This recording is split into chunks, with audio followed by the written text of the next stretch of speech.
दोस्तों, मॉनसून की छुट्टियां चल रही थीं। एक दिन मेरे पेरेंट्स किसी ज़रूरी काम से बाहर गए हुए थे और मैं घर पर बिल्कुल अकेली थी। हमारी कॉलोनी एक बड़े पहाड़ के ऊपर स्थित थी, जहां आमतौर पर बहुत कम लोग आते जाते थे। उस जगह का माहौल भी कुछ सुनसान और डरावना सा था। मैं अपने कमरे में लेटी हुई टीवी देख रही थी, तभी अचानक डोरबेल बजी। मैंने ध्यान नहीं दिया क्योंकि उस वक्त कोई आने की उम्मीद नहीं थी। अगर मेरी फैमिली होती तो वे खुद ही दरवाज़ा खोलकर अंदर आ जाते। कुछ देर बाद फिर से डोरबेल बजी, लेकिन मैंने तब भी अनदेखा कर दिया। पर जब तीसरी बार घंटी बजी तो मुझे थोड़ा शक हुआ। हमारे घर के मुख्य प्रवेश द्वार पर एक बड़ा लकड़ी का दरवाज़ा था, जिसके चारों ओर ऊंची दीवारें बनी हुई थीं।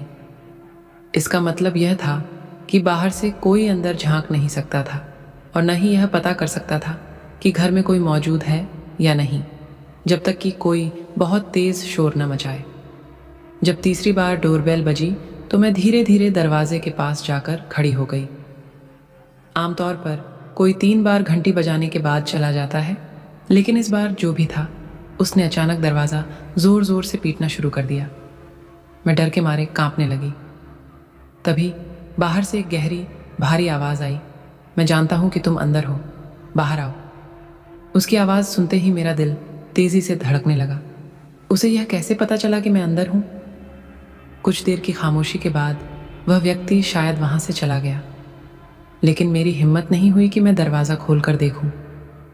घबराकर मैंने तुरंत अपने मम्मी पापा को कॉल किया और पूछा कि क्या कोई घर आने वाला था। उन्होंने मना कर दिया। इससे मेरी चिंता और भी बढ़ गई। मैंने इस अजनबी के बारे में कुछ देर तक सोचा, लेकिन फिर खुद को शांत करने के लिए दोबारा टीवी देखने लगी। करीब 2 घंटे बाद फिर से डोरबेल बजी। इस बार मैं सच में डर गई थी। मैंने झट से टीवी का वॉल्यूम कम कर दिया और धीरे धीरे पियानो रूम की खिड़की के पास गई। वहाँ से मैंने बाहर झांका।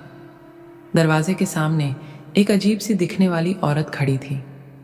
उसने पूरे काले कपड़े पहने हुए थे, काले हील वाले जूते, एक काली ड्रेस और एक बड़ी काली टोपी। उसके बाल गहरे भूरे रंग के थे और उसका चेहरा टोपी से लटके जालीदार कपड़े से ढका हुआ था। केवल उसके चमकते लाल होंठ और डरावनी हंसी ही नजर आ रही थी। उसके बगल में एक लंबा सा आदमी खड़ा था, जिसने काले रंग का सूट पहना हुआ था।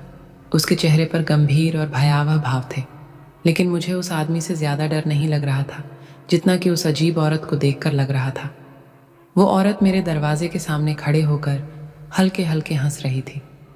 कुछ देर तक जब मैंने दरवाज़ा नहीं खोला तो वे दोनों धीरे धीरे वहाँ से वापस जाने लगे। उस रात मैं सो ही नहीं पाई। अगले कई दिनों तक मुझे ऐसा लगता रहा जैसे वो औरत मेरी खिड़की के पास खड़ी होकर मुझे घूरे जा रही है। आज तक मुझे नहीं पता चला कि वे लोग कौन थे। क्या पहली बार घंटी भी उन्होंने ही बजाई थी?